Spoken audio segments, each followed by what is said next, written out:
देवताओं का दिव्य स्वरूप क्लीन, सुंदर और सदा सुसंस्कृत सतयुगी दुनिया की रूपरेखा कैसी होगी? देवताओं का दिव्य स्वरूप होगा, क्लीन एकदम साफ, सुंदर और सदा सुसंस्कृत। सुसंस्कृत मतलब पूरा अच्छी तरह से सुधरा हुआ, संस्कारित, सभ्य। मुरली के शब्द हैं, वहां देवताओं को दाढ़ी आदि नहीं होती, क्लीन शेव होती है, नैन चैन से मालूम पड़ता है ये मेल है या फीमेल है। नंबर 1, देवता स्वरूप की दिव्यता। सतयुग में देवी देवता आत्माएं पूर्णता के प्रतीक होते हैं। उनका शरीर, चेहरा, व्यवहार सब कुछ शुद्धता, सुंदरता और सात्विकता का प्रतीक होता है। वहां देवताओं को दाढ़ी आदि नहीं होती, उनका चेहरा क्लीन से स्वच्छ और दिव्य होता है। ये इस बात का प्रतीक है कि वे सत्वगुणी अवस्था में हैं, शरीर पर नियंत्रण है।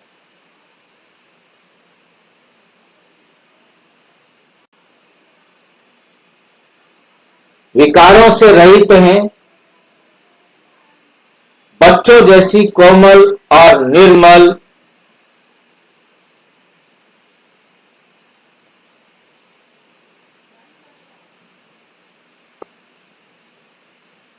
कोमल और निर्मल शरीर होता है। शरीर की पहचान नैन और चैन से होती है।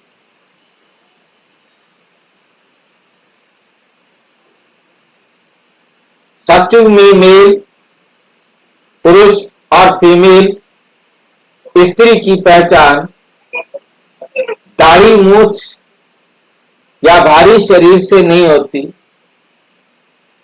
बल्कि आंखों और चेहरे की कोमलता व भव्यता से होती है। वस्त्रों से भी होती होगी। हाँ जी, वस्त्र से, कपड़ा से पहचान।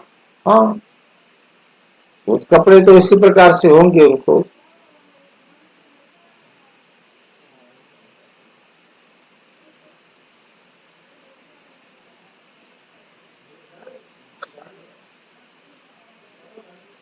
नैन चैन से मालूम पड़ता है ये मेल है या फीमेल है। यानी चेहरे की अभिव्यक्ति में ही पुरुषत्व या स्त्रीता झलकती है।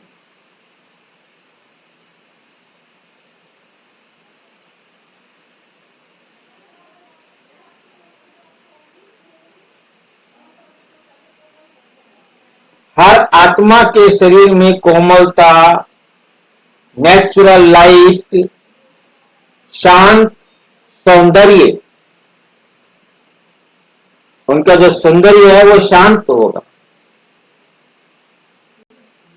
शांति ही उनका सौंदर्य है।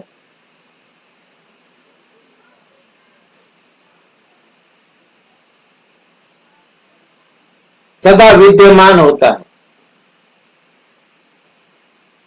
सतयुगी सौंदर्य एक दिव्य भाषा। देवताएं दिखते ही देवता कहलाते हैं।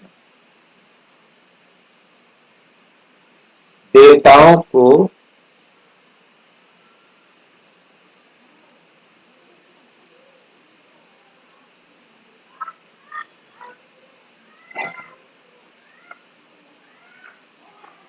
देवताएं दिखते हैं ही कहलाते हैं देवता। क्योंकि उनका चेहरा हर्षित मुख होता है, चाल ढाल में सम्मान और नेचुरल ग्रेस चमक होती।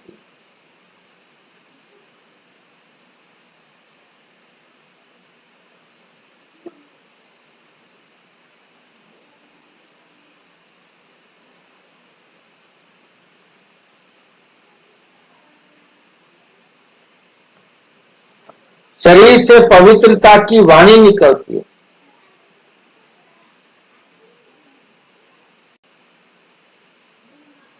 उनके स्वरूप में ही ईश्वरीय बुद्धि, भावनाएं,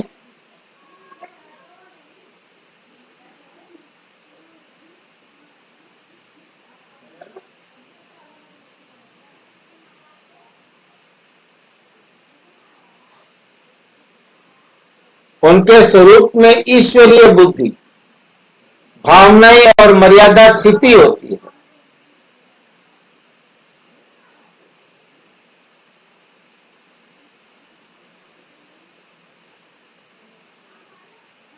नंबर 4, विकार रहित रूप और विकार रहित दृष्टि।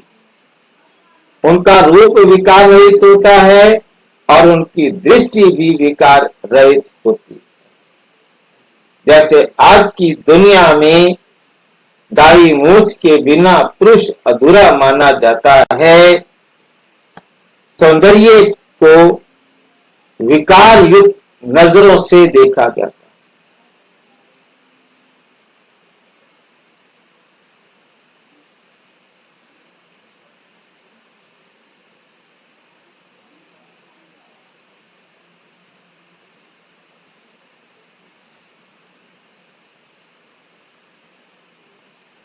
लेकिन सतयुग में रूप भी दिव्य, दृष्टि भी दिव्य, भावनाएं भी दिव्य हैं।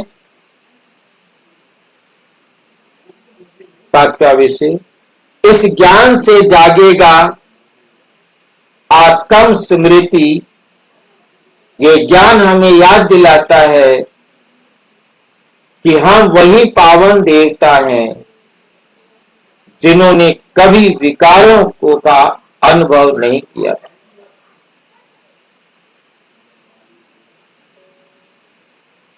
हमारा चेहरा, व्यवहार, दृष्टि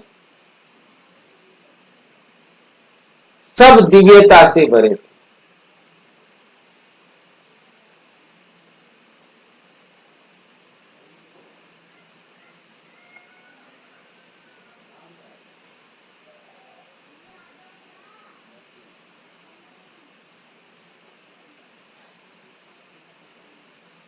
और सब दिव्यता से भरे थे। अब संगम युग पर पुनः वे देवता स्वरूप पाने का समय है।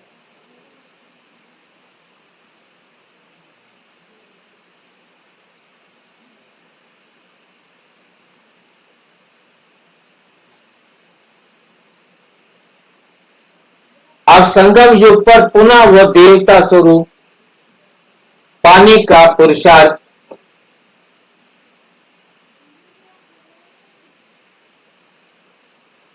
अब संगम युग पर पुनः वो देवता स्वरूप पाने का समय है, क्योंकि घर जाने से पहले हमें उसी अवस्था को प्राप्त करना है। निष्कर्ष, सतयुग के देवी देवताओं का स्वरूप सौंदर्य, शुद्धता और संतुलन का प्रतीक है। वे ना तो अपने शरीर को सजाते हैं, ना ही आकर्षण के लिए कुछ करते, क्योंकि उनका सर्वांगीण स्वरूप ही सुंदरता का आदर्श होता है।